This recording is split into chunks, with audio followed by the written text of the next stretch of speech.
Hi friends, JENY'S vlogിലേക്ക് എല്ലാ കൂട്ടുകാർക്കും സ്വാഗതം. അപ്പോൾ ഇന്ന് നമ്മളൊരു പാൽപായസത്തിന്റെ റെസിപ്പിയാണ് കാണിക്കുന്നത്. വിഷു ഒക്കെ ആണല്ലോ വരുന്നത്. ആ സമയത്ത് നമുക്ക് തയ്യാറാക്കി നോക്കാൻ പറ്റുന്ന വളരെ സിമ്പിൾ ആയിട്ടുള്ള ഒരു പാൽപായസം. അതും പിങ്ക് കളറിൽ വരുന്ന പാൽപായസം നമുക്ക് പെട്ടെന്ന് തയ്യാറാക്കി എടുക്കാം. അപ്പോൾ അതെങ്ങനെയാണ് ചെയ്യുന്നതെന്നാണ് ഇന്നത്തെ വീഡിയോയിൽ കാണിക്കുന്നത്.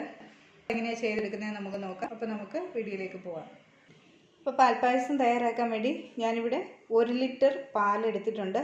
നല്ല ഫാറ്റോട് കൂടിയുള്ള പാലാണ്, ഒട്ടും വെള്ളം ചേർക്കാത്ത വീടുകളിൽ നിന്ന് മേടിക്കുന്ന പാലാണ് ഞാൻ എടുത്തിരിക്കുന്നത്. പിന്നെ അതേപോലെ അരക്കപ്പ് ഞുറുക്കലരി എടുത്തിട്ടുണ്ട്. ഈ കപ്പിന് അരക്കപ്പ് ഞുറുക്കലരി ഞാനൊന്ന് നന്നായി കഴുകി എടുത്ത് വെച്ചിരിക്കുന്നതാണ്. പിന്നെ നമുക്ക് ആവശ്യമുള്ളത് 1/4 കപ്പ് മുതൽ 1 കപ്പ് വരെ നമുക്ക് പഞ്ചസാര എടുക്കുക. അതായത് ഓരോരുത്തരുടെ മധുരത്തിനനുസരിച്ച് പഞ്ചസാര എടുക്കാവുന്നതാണ്. ഒരു 1/4 കപ്പൊക്കെ ചേർക്കുമ്പോൾ ന്യായമായിട്ടുള്ള മധുരമാണ്. 1 കപ്പൊക്കെ ആണെന്നുണ്ടെങ്കിൽ നന്നായിട്ടുള്ള മധുരം നമുക്ക് ഈ പായസത്തിന് ലഭിക്കും. ഈ 3 ചേരുവകൾ മാത്രം വെച്ചാണ് നമ്മൾ ഈ പിങ്ക് പാൽപ്പായസം തയ്യാറാക്കുന്നത്. ഇപ്പോൾ നമുക്ക് തയ്യാറാക്കാൻ തുടങ്ങാം. കുക്കർ എടുത്തിട്ടുണ്ടെങ്കിൽ നന്നായിട്ട് വൃത്തിയായിട്ട് കഴുകി എടുത്തിരിക്കുന്നതാണ്. നമ്മൾ കറിയൊക്കെ വെക്കുന്നതാണെന്നുണ്ടെങ്കിൽ നന്നായിട്ട് ചൂടുവെള്ളമൊക്കെ ഒഴിച്ചൊന്ന് കഴുകിയെടുക്കുക. അല്ലെങ്കിൽ നമ്മൾ പാലൊഴിച്ച് കാച്ചുന്ന സമയത്ത് പിരിഞ്ഞു പോകാനൊക്കെ ചാൻസ് ഉണ്ട്. ഉപ്പിൻ്റേതുമൊക്കെ അതെല്ലാം മാറ്റിയെടുത്ത് നന്നായിട്ട് വൃത്തിയായിട്ട് കഴുകിയെടുക്കണം. അപ്പോൾ ഇനി ഈ കുക്കറിലേക്ക് നമുക്ക് എടുത്തു വെച്ചിരിക്കുന്ന 1 ലിറ്റർ പാല് നമുക്കിതിലേക്ക് ചേർത്ത് കൊടുക്കാം. അപ്പോൾ ഇതിനി നമുക്ക് അടുപ്പിൽ വെച്ച് നന്നായിട്ടൊന്ന് തിളപ്പിച്ചെടുക്കാം. അപ്പോൾ ഞാൻ സ്റ്റൗവിലേക്ക് പാല് മാറ്റിയിട്ടുണ്ട്. നമുക്കിതൊന്ന് ഇളക്കി ഒന്ന് തിളപ്പിച്ചെടുക്കണം. സിമ്പിളായിട്ട് ചെയ്യാൻ പറ്റുന്ന ഒരു പാൽപ്പായസമാണ് നമ്മൾ ഇന്ന് തയ്യാറാക്കുന്നത്. ഇനി ഇതിലേക്ക് നമുക്ക് നമ്മളായി എടുത്തു വെച്ചിരിക്കുന്ന പഞ്ചസാര ചേർത്ത് കൊടുക്കാം.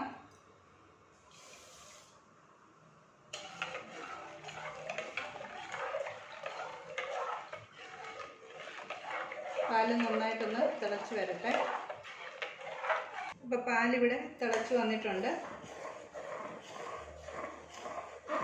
നമ്മൾ ചേർത്ത് കൊടുത്ത പഞ്ചസാര എല്ലാം അലത്തിട്ടുമുണ്ട്. പാല് തിളയ്ക്കുകയും ചെയ്തു. ഇതിലേക്ക് നമ്മൾ കഴുകി വൃത്തിയാക്കി വെച്ചിരിക്കുന്ന അരി നമുക്ക് ചേർത്ത് കൊടുക്കാം. ഞാനിവിടെ 1 ലിറ്റർ പാല്, അരക്കപ്പ് അരി, 1 കപ്പ് പഞ്ചസാരയാണ് എടുത്തിരിക്കുന്നത്.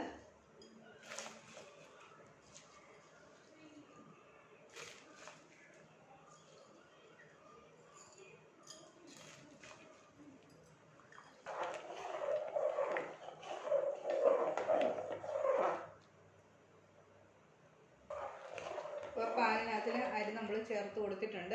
ഇതിനി നമുക്ക് കുക്കറൊന്ന് അടച്ചു കൊടുക്കാം.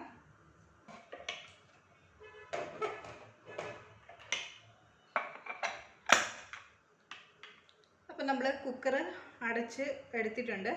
ഇനി നമ്മുടെ സ്റ്റൗവിലെ ഏറ്റവും ചെറിയ ബർണർ ഏതാണോ ആ ബർണറിലേക്ക് നമുക്കിത് മാറ്റി അരമണിക്കൂർ നേരം ഒന്ന് വേവിച്ചെടുക്കാം. ഏറ്റവും ചെറിയ ഫ്ലെയിമിൽ അരമണിക്കൂർ ഇങ്ങനെ തന്നെ ഇരിക്കണം. അപ്പോൾ ഇത് എൻ്റെ വലിയ ബർണറാണ്. ഞാൻ ഇതിനപ്പുറത്തേക്കുള്ള ബർണറിലാണ് ഇത് വെച്ചൊന്ന് വേവിച്ചെടുക്കുന്നത്. അപ്പോൾ ഇത് ഞാൻ ചെറിയ അടുപ്പിലേക്ക് മാറ്റുക.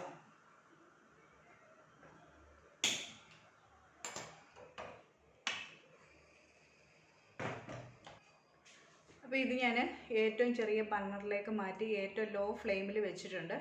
ഇതിനി അരമണിക്കൂർ നേരത്തേക്ക് അവിടെ ഇരുന്ന് വേകട്ടെ. ഏറ്റവും ലോ ഫ്ലെയിമിലിരിക്കുക.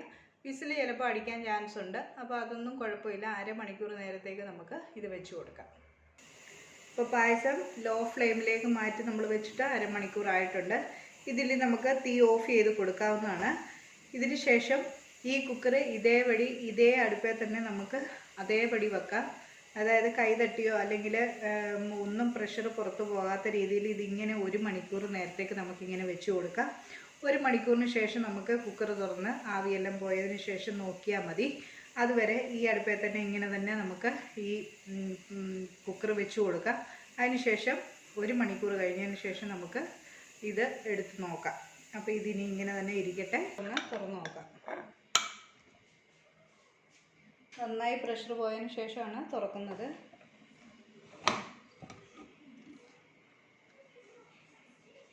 ഇപ്പോൾ ലൈറ്റ് പിങ്ക് ഷെയ്ഡിൽ നമുക്ക് പായസം കിട്ടിയിട്ടുണ്ട്. ഇത് നമുക്കൊന്ന് ഇളക്കിയെടുക്കാം. വെറും 3 ചേരുവ കൊണ്ട് നമുക്ക് പാൽപ്പായസം നമുക്ക് തയ്യാറാക്കിയെടുക്കാം. ഇതിനി നമുക്കൊരു സെർവിങ് ബൗളിലേക്ക് നമുക്ക് മാറ്റാം. ഇപ്പോൾ വളരെ ടേസ്റ്റി ആയിട്ടുള്ള വെറും 3 ചേരുവ കൊണ്ട് നമുക്ക് പാൽപ്പായസം തയ്യാറാക്കിയെടുക്കാം. അപ്പോൾ ഈ വീഡിയോ നിങ്ങൾക്ക് ഇഷ്ടമാണെന്നുണ്ടെങ്കിൽ ലൈക്ക് ചെയ്യാനും ഷെയർ ചെയ്യാനും മറക്കരുത്. ചാനൽ നിങ്ങൾ ആദ്യമായിട്ടാണ് കാണുന്നതെങ്കിൽ ഒന്ന് സബ്സ്ക്രൈബ് ചെയ്ത് സപ്പോർട്ട് ചെയ്യാനും മറക്കരുത്. അപ്പോൾ എല്ലാവർക്കും ഒരു നല്ല ദിവസം ആശംസിക്കുന്നു. താങ്ക്